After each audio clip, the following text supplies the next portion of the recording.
The NBA season is in full swing, and we've now gotten a good look at this class of rookies, both at the star standouts battling for the Rookie of the Year award, and also at the significant number of others making a substantial contribution from the jump. But starting with the headliner of this class in Victor Wembanyama, Wemby has naturally had his ups and downs in this young season, but for the most part, he's been as advertised as one of the most unique players and prospects the game has seen. He's currently averaging over 18 points, 9 rebounds, and 2 blocks a game, which would make him just the 8th rookie ever to do so, joining Duncan, Mourning, O'Neal, Robinson, Ewing, Elijah Wan, and Sampson, a list that includes many of the greatest bigs to ever do it. And like some of them, he's entered the league as one of the most unique and biggest presences as a defender. While there isn't a ton of metrics that currently illustrate his impact on this team, you can just see it. He's someone that can kind of change the dimensions of the floor with his combination of size, wingspan, and movement ability.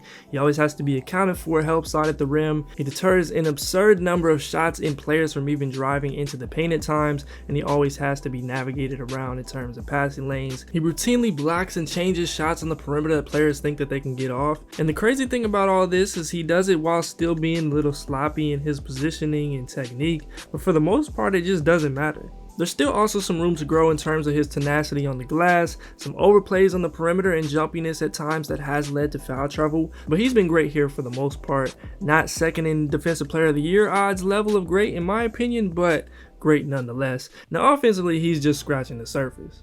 The Spurs are letting him play to whatever's most natural right now, which is great. It allows him to take risks and not feel restricted in any way, and he's shown us pieces of everything through that. Whether it's the ridiculous off the dribble and pull-up flashes that lead all the highlight reels, the backwards and contorted body finishes off of lobs that illustrate his ridiculous catch radius, also some of the passing out of double teams that he's already commanded when he gets in close, or just the fourth quarter takeovers where he's been shooting about 65 to 70% from the field and already helped seal games in crunch time, most notably against Phoenix. All of that stuff and the raw skill set has been there, but there is still some flaw in the type of freedom that he's had, particularly in the amount of threes that he takes right now and the lack of easy looks that they get him consistently. He's been in the mid-30s from the field in the first 3 quarters of games. He's been sub 30 from 3 on about 5.5 attempts a game so far. And then you've got the team that's not yet used to what he's capable of, and when he plays most of his minutes as part of the Jeremy Sohan point guard experiment, that doesn't really help him out either. So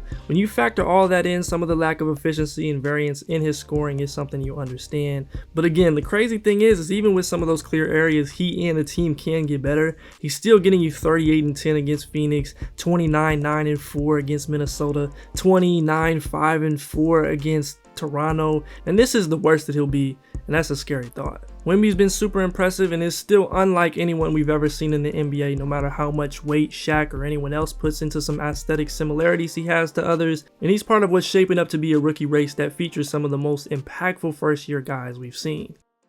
The other guy in this close race, his slim twin and budding rival Chet Holmgren. Chet has been about as good as you could anticipate to this point, and though the two lanky rookies are often compared to each other, they actually have quite a few differences, and especially in the roles they currently play for their teams, most notably being that Chet plays almost 100% of his minutes as the true 5. But one thing that is similar between the two of them is the level of impact they have on the defensive end. Where Wemby is often the versatile risk taker and ground coverage alien, Chet has superior field positioning and just an unbelievable lack of fear of physicality and challenging players at the rim. He's currently leading the entire league in total shots contested with 160, averaging the most ever by a rookie as people keep trying him with 13. He's also 6th in blocks per game, looking to be the 5th rookie since '98 to average at least 2 of them, and he's anchoring a top 5 to 7 defense overall. While he may not be the sole reason OKC is good on this end, he has been special and a huge part of it. Now on offense, Chet has been a seamless fit into this OKC group, and a big portion of it is just him playing the 5 full time. He's been on fire as a 3-point shooter, shooting 44% total and nearly 50% off the catch, which is perfect around Shea and OKC's other creators. It forces those bigs to come out on the perimeter and guard him, and he also attacks closeouts with the best of them. He's one of the best trail bigs I think I've ever seen, and he continues to finish at great rates as he did in college, making him a really tough matchup for a good portion of the league. He's also a really really solid playmaker and operates as a release valve for them and keeps things flowing offensively while being able to handle it and bring it up the floor some. There are still a lot of moments where the lack of brute force and size affects him on both ends of the floor, and the self-creation in the post versus mismatches or on ISOs just isn't quite there yet. But he doesn't really have too many weaknesses and has rarely done anything poorly enough to hurt his team, and I think that's a positive within itself. Now, with all that being said, I think you'd be lying or just wrong if you said there isn't a legitimate argument for both Victor Wembanyama and Chet Holmgren to be the Rookie of the Year to this point. I've been just a little more impressed by what Victor has done in this context in the high moments of his play, so he would get the nod for me. But Chet has stepped in seamlessly and added an element to this Thunder team they've desperately needed, en route to them being what is a playoff team right now, and he leads pretty much all the rooks and all the catch-all metrics like win shares, BPM, PER, and player impact estimate. The two of them have been outstanding, and in most years Chet is the runaway favorite and the guy all the eyes are on as the new up-and-coming star, and for that I think he still deserves your attention and recognition. But we can't completely eliminate one other rookie from this conversation. Ausar Thompson has been undeniably one of the best players on the court every single game he's played, and he's been doing it while shooting just around 40% from the field and 15% from three, which to me makes it even more impressive to be this impactful anyways. The man is averaging a double-double with 3 stocks and nearly had a 5x5 just 7 games into his career, and I'm not sure we've collectively addressed just how insane that is. But getting into the details of his game and what he's done so far, it starts on the defensive end where he's been nothing short of special. He's simultaneously one of the absolute best point of attack defenders in the league with the ability to mirror players, apply ball pressure, and recover back into plays at a level that rivals about anyone doing it. And he's also been an elite defensive playmaker as he's top 10 in stocks in the league and immediately been one of the best help side rim protectors. He's the type of player you wish you could play 48 minutes a night or you had multiples of, and even though Detroit is probably going to be too bad of a team to give him the all defense nod over some others at the end of the year, he'd be on my ballot right now, no question, and that's crazy to say about a rookie, let alone a non-big man. Now, offensively, for regular NBA player standards, you'd say this is not a great offensive player at the moment, which is fine, especially when your best players can rarely put together too many efficient games in a row. But on the good side of things, he's been an excellent cutter and mover without the ball to make up for a lot of this. He's attacked closeouts fairly well.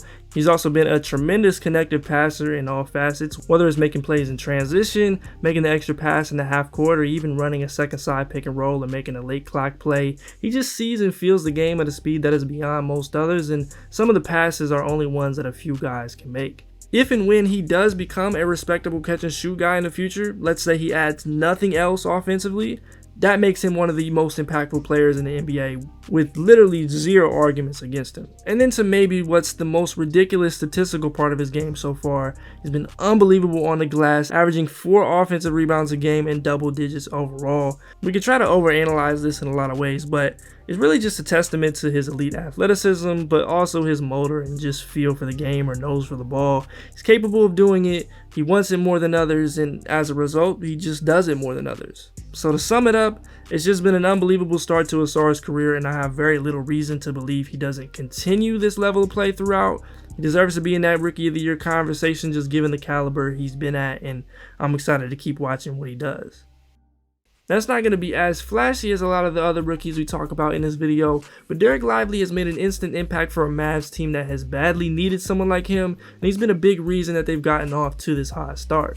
And getting into what's kind of the theme of this class with defense once again, Lively has operated as the Mavs anchor from the jump, impacting games as a rim protector, finishing possessions on the glass, and being a valuable weapon in the pick and roll. And aside from just seeing the obvious difference with him on the floor and seeing his constant presence as a communicator, nearly every stat you could look for points to his effectiveness. The Mavs defense has been a bottom 5 to 10-ish in the league overall early in the year, but with Lively on the floor, that 116 rating goes to 113, which is middle of the pack, and that number was actually at about 110 when I started making this video, which brings him to top 10 and kind of sounds a lot better. But Lively also has an overall net rating of 9.4, which is number 1 among rookies that have played more than 15 minutes a game.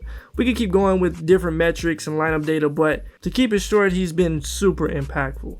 And the main thing I'd say he really needs to get figured out is the fouling. That's been his biggest issue to this point, which you kind of live with given how tough the job is as a rookie big in this situation. But if he can figure that out, the sky is pretty much the limit, especially on the defensive end of the floor. Offensively, he's already become what seems like Luka's favorite teammate as a roll man and lob threat around the rim.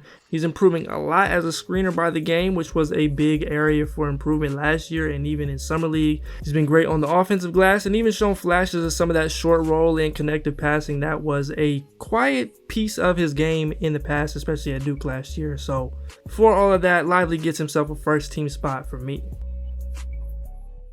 Jordan Hawkins has gotten an earlier opportunity than I anticipated with all the injuries that the Pelicans have had, and he's been instant impact, even setting the NBA record for threes made in a player's first 11 games with 32 of them. He had a 31-point outburst against Denver where he hit 7 threes, and a recent 25-point night against Dallas where he hit 5. And that high-level shooting ability has immediately translated to the league, and for that reason, he continues to be one of my favorites to watch in all of basketball. And I've been intrigued by how they've used him as a screener, and I think that can unlock a lot for Brandon Ingram and Zion when he decides he wants to hoop for real. And Hawkins has also consistently brought it defensively. Now, he hasn't had the most consistent results on the ball, but the effort has always been there, and he's been mostly positive off the ball and helped out on the glass in a big way in all the games that I've seen. He's got to do a better job at converting at the rim and capitalizing off the type of closeouts he's been starting to garner, given he's at only about 43% at the rim and 35% on off the dribble jumpers. But it's been a great start for him as one of the best non-Wemby, Chet, Ausar rookies, and hopefully he keeps a role as a shooter even when a few others get back from injury. Continuing on down the list of rookies, Brandon Miller has yet to shoot the 3-ball at the level he's capable, but he still managed to be one of the best. He started the year coming off the bench until Terry Rozier went down with a groin injury, but I do think Miller could get the job permanently at some point, not only for his ability to score it in multiple ways, whether it's been getting to that mid-range, running pick and roll, or finishing at about 63% at the bucket and being a sneaky candidate to put someone on a poster every now and then, but also because of how well he's played defensively. Now, this is a much different level of well than the first 3 guys we talked about, who are immediately some of the best 15 to 20 defenders in the NBA. But Miller's effort on this end, along with taking on the challenge of matching up with some of the league's best guard creators, has been a good development to see. He gave Jordan Poole a tough time in their matchups. He had some positive moments against guys like Kyrie, Dame, and Jalen Brunson. And though the technique can use some work and he's still a rookie adjusting to a new role, I've liked a lot of what I've seen. So if his shooting can rise up from what's a really bad 19% off the catch like we know it can, I think he could really take off, especially with the way LaMelo is playing and attracting attention right now. If you were new to the game and didn't know much about NBA basketball, you probably never really be able to tell that Cason Wallace just turned 20 about a week ago. He's earned immediate rotation time and even closeout minutes, one for his defensive prowess both on and off the ball that we've long known about, but also for his 3-point shooting and ability to just kind of get in where he fits in offensively. Right now he's shooting about 65% from the floor, 59% from 3, including 61% off the catch, and 100% from the free throw line in about 25 minutes a night. And even though it's a small sample size, that's a highly valuable role player for anyone, let alone a rookie. He's really been OKC's do-everything player off the bench. He's matched up with guards, wings, he's switched, he's been used as a screener offensively, he's played in a dunker, he's got to pull-ups and attack the basket at times, he's run the occasional pick and roll, and you really can't even categorize what he is or what he's done. He's just played good basketball. Now, I am interested to see where he goes long-term, given the type of role that'll be available based on the way this OKC team is currently constructed, but that's a whole different conversation for another day. Right now, any rookie list or ranking without Cason Wallace on it is invalid, and you couldn't ask him to play his role much better than he has to this point. Keontae George has slowly but surely gotten the reins as Utah's point guard, and I'm liking what I'm seeing. Now, his shot has yet to fall in the way that I'm still very confident it can, but the passing and pace has been at a level I didn't think it would be this early, and if you're a Jazz fan, you have to be pretty excited about that. He's the most capable and willing passer at the guard spot on this Jazz roster by a good margin, and just being able to deliver the simple passes to the off-ball actions has been valuable, let alone everything else he's done. And he's come up with 33 assists to just 8 turnovers in his first 4 career starts, doing things like helping Jordan Clarkson get back to being that super dynamic scorer in the process. If Keontae's shot starts falling and we see him start to figure out how to match the pace and poise with the scoring aggressiveness on a consistent basis, I think he's going to have some monster nights, and if I was predicting right now, I'd say he ends up on the rookie first team at the end of the year, or at the very least in that 6th spot. Miami's Jaime Jaquez has gotten an early chance to play a lot with his team having some early injuries, and he's just been really good for them. Those of you who follow the channel know I was fairly skeptical of him being able to do some of the same things he did at UCLA, but Miami has allowed him to do stuff like hunt mismatches in the post on occasion, especially in transition. He's had the freedom to use his size and show off that footwork in close, and he's simply been better on the perimeter and held his own defensively better than I thought he would. And generally his feel has made up for any other reservations I or others might have had to this point. Now he is still struggling as a shooter so far, but Jaime is well deserving of a spot here as one of the best rooks. He played every minute of the 4th quarter in 4 straight games on the road, which is about as crazy a rookie stat as there is, and I couldn't say too many more good things about him to this point. I'm curious to see what happens over the year with the rotations and everything like that, but he's been a key piece for a Heat team that is probably overachieving given the circumstances. Over his last 6 games, Bilal Coulibaly has averaged 10 points, 5 rebounds, 2 assists, and a steal, while shooting 11 for 20 from 3 and having a positive impact defensively on a team that is usually tough to watch on that end. I've been really impressed by the progression he's made as a shooter and also in some of the upside he's shown as a potential secondary ball handler. The flash is there, specifically in a game like he had against Brooklyn where he put up 20 points, 7 rebounds, 3 assists, and 4 steals. Have me really excited for what he can become in the future. The Wizards aren't going anywhere positive anytime soon, and with the level of uncertainty that still exists at the top of next year's draft, I want to see them give him more minutes and responsibilities over time this season so we can see just how much Bilal can do on both ends of the floor.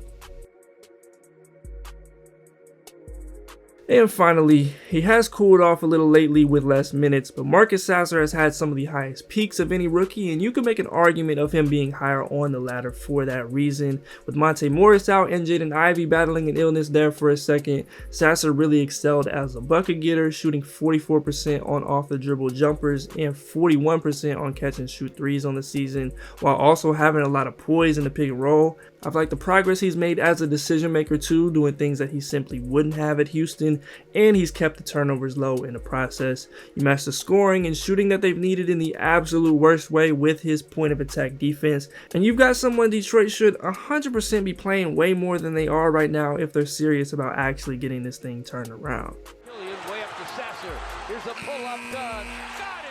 He's been far from one of the standout rookies, but we gotta talk about Scoot Henderson's start as we take a trip around the rest of the league. He struggled to shoot the 3 at just 9%. He's averaging 4 turnovers a game. He's had 5 or more fouls in 3 of his 5 contests, and he'll miss what'll end up being about a month with an ankle injury and bone bruise, so it's been rough to say the least. However, I do think there were a lot more flashes in there than he's been given credit. He's been able to get downhill frequently, resulting in some kick-out opportunities, and he started to build chemistry with DeAndre Ayton, especially in the pick and roll. So some of those pieces that made him such a highly regarded prospect as a playmaker have been there. He's just got to settle in as a decision maker in a real way and convert more opportunities at the bucket, among a few other things. But I think he's been far from deserving of the panic or rush to victory lap takes because he has come out slower than expected. Now it will be interesting to see how Portland handles all the roles if they do ever get all their guards back healthy again, but I am still very confident in Scoot long term, and I think he'll show just why at some point when he returns.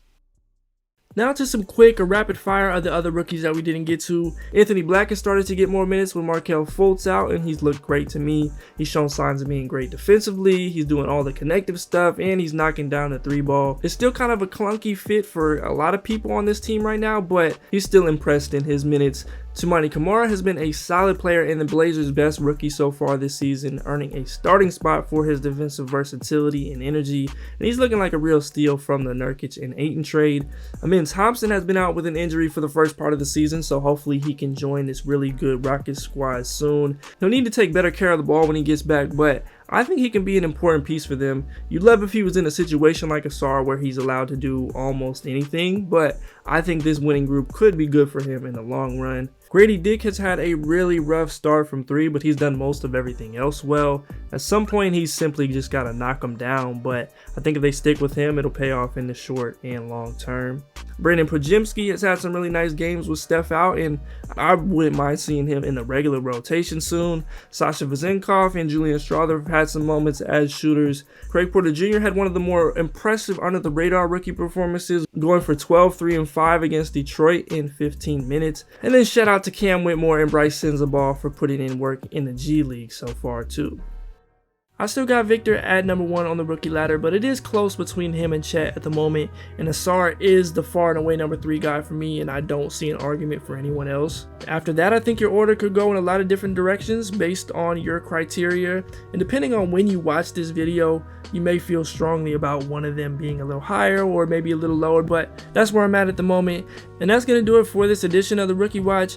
If you enjoyed, please be sure to leave a like, subscribe if you are new to the channel, and comment down below who your pick for Rookie of the Year would be at the moment and your thoughts on the all-rookie teams. As always, I'm Keandre, this is HoopIntellect. Until next time, I'm out.